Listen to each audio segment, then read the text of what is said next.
नमस्कार दोस्तों।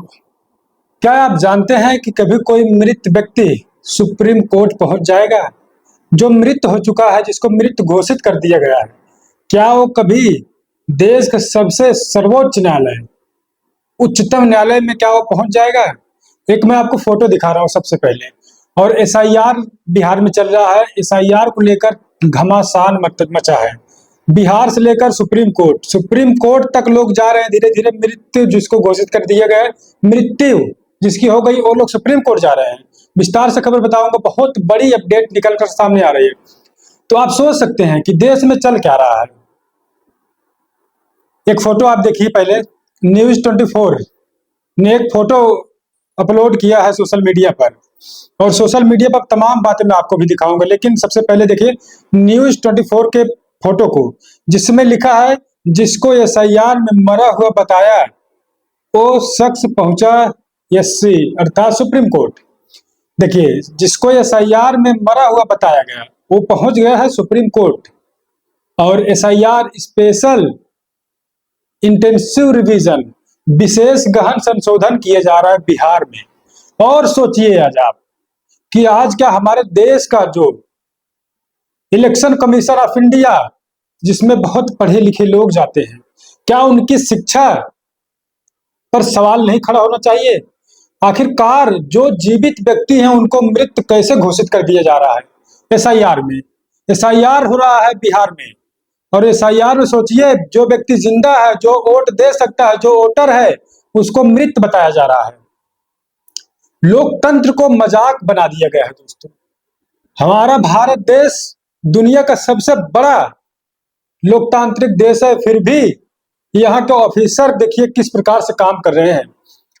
इंसान चुनाव आता है, सांसद विधायक लोग चुनते हैं इसलिए कि ताकि हमारे क्षेत्र का, हमारे देश का नाम रोशन होगा, विकास होगा। लेकिन उस चुनाव को जो कंडक्ट करवाती है, जो चुनाव का तैयारी करवाती है, जो गाइडलाइन जारी करती है, तमाम चीजें जो बनाती है भारत निर्वाचन आयोग, इलेक्शन कमीशन। और अब उसी इलेक्शन कमीशन के द्वारा एसआईआर बिहार में कराया जा रहा है। और एसआईआर में जो जीवित व्यक्ति हैं उनको मृत बताया जा रहा है। और वो लोग अपना दुख पीड़ा लेकर, जब उनको पता चला करे मेरा वोटर लिस्ट में मुझे तो मृत घोषित कर दिया गया है, जो कि मैं जिंदा हूं, मैं वोटर हूं, तो लोग सुप्रीम कोर्ट पहुंच रहे हैं। और एक राहुल गांधी का भी मैं आपको वीडियो दिखाऊंगा, तो ये वीडियो भी देख लीजिए आप सामने। वीडियो स्क्रीन पर चल रहा है, जिसमें राहुल गांधी कई लोगों को बुलाकर ला रहे हैं और लोगों को चाय पिला रहे हैं। चाय पिला रहे हैं लोगों को और लिख रहे हैं ट्विटर अकाउंट पर, जीवन में बहुत दिलचस्प अनुभव हुए हैं लेकिन कभी मृत लोगों के साथ चाय पीने का मौका नहीं मिला है। इस अनोखे अनुभव के लिए धन्यवाद चुनाव आयोग।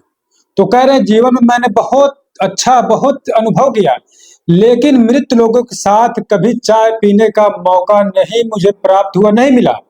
दोस्तों, अगर कोई व्यक्ति मर जाता है तो उसके सामने सोच सकते हैं आप चाय कैसे पी सकते हैं, लेकिन यहाँ एसआईआर में तो ऐसी गड़बड़ी चल रही, ऐसी धांधली चल रही, लोकतंत्र को मजाक बनाकर रख दिया गया है। लोकतंत्र की धज्जियां उड़ा दी जा रही। दोस्तों, लोकतंत्र में सबको अधिकार है, सब वोट डाल सकते हैं, और जो वोटर है, जो जीवित है, जो जिंदा है, उसी को मृत घोषित कर दिया गया। और लोग सुप्रीम कोर्ट पहुंच रहे हैं, सुप्रीम कोर्ट में बड़े फैसले सुना रहा है। तो सोचिए देश में क्या चल रहा है। क्या आप समझ सकते कि निष्पक्ष चुनाव हो रहा है? अगर निष्पक्ष चुनाव होता तो इतनी बड़ी धांधली गड़बड़ी नहीं होती। और इलेक्शन कमीशन कह रहा मैं एसआईआर करवा के स्पेशल इंटेंसिव रिवीजन करवा रहा हूं, विशेष गहन अध्ययन करवा रहा हूं। क्या आप गहन अध्ययन कर रहे हैं? ये सवाल खड़े हो रहे हैं। तो देखिए तमाम लोग सोशल मीडिया पर लिख रहे हैं। न्यूज 24 का एक फोटो मैंने आपको दिखाया, जिसमें लिखा है जिसको एसआईआर में मरा हुआ बताया गया वो व्यक्ति पहुंच गया सुप्रीम कोर्ट। तो सुप्रीम कोर्ट पहुंच गया। सोचिए अब देश में क्या डेमोक्रेसी को लोग मजाक बना के रख दिए हैं।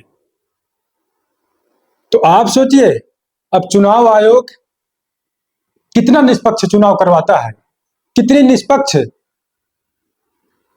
चुनाव की व्यवस्था करवाता है चुनाव आयोग। इस पर तमाम सवाल खड़े हो रहे हैं दोस्तों, लेकिन सभी लोग चुप हैं।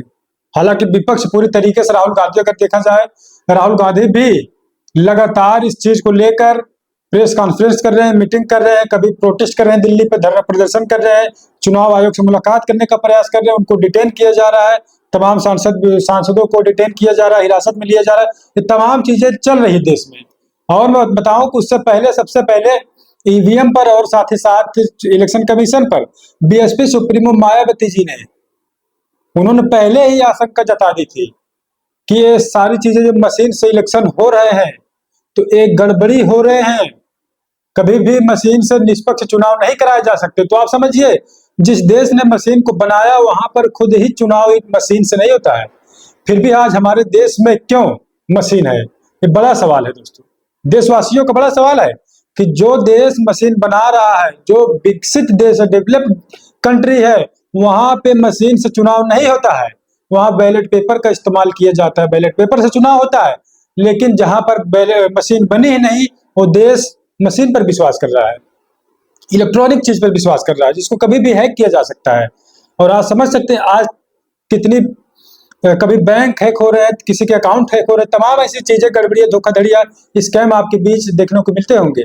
तो आप सोचिए, बीएसपी सुप्रीमो मायावती जी ने काफी समय पहले इसकी आशंका जताई थी, और आज राहुल गांधी यहाँ पर लगातार प्रोटेस्ट करते हुए सड़कों पर नजर आ रहे हैं, प्रेस कॉन्फ्रेंस कर रहे हैं एसआईआर को लेकर, इलेक्शन कमीशन को लेकर, वोट चोरी को लेकर। तो ऐसे ही अगर चुनाव होगा तो निष्पक्ष चुनाव कैसे होगा, आम जनता विश्वास से इलेक्शन कमीशन पर कैसे करेगी, चुनाव पर विश्वास कैसे करेगी कि निष्पक्ष चुनाव हो रहे हैं। आप सोचिए। तो ये बड़ी जानकारी दोस्तों थी आपके बीच, जो मैं लेकर आता हूँ, जो भी विश्लेषण करता हूँ, निष्पक्ष जानकारी होती है, और वीडियो के माध्यम से मैं आपको बताने का प्रयास करता हूँ सही चीजें। और आप क्या कुछ सोचते हैं, अपनी प्रतिक्रिया आप हमको जरूर दीजिएगा। हम आपको ऐसे ही अपडेट लेकर आपके बीच आते रहेंगे। उससे पहले फिर गुजारिश होगी कि चैनल को आप लोग सब्सक्राइब कर लीजिए, वीडियो को लाइक कर लीजिए, वीडियो को शेयर कर लीजिए। मिलते हैं किसी अगले अपडेट में किसी और खबर के साथ। अभी के लिए हिंदी देश तक।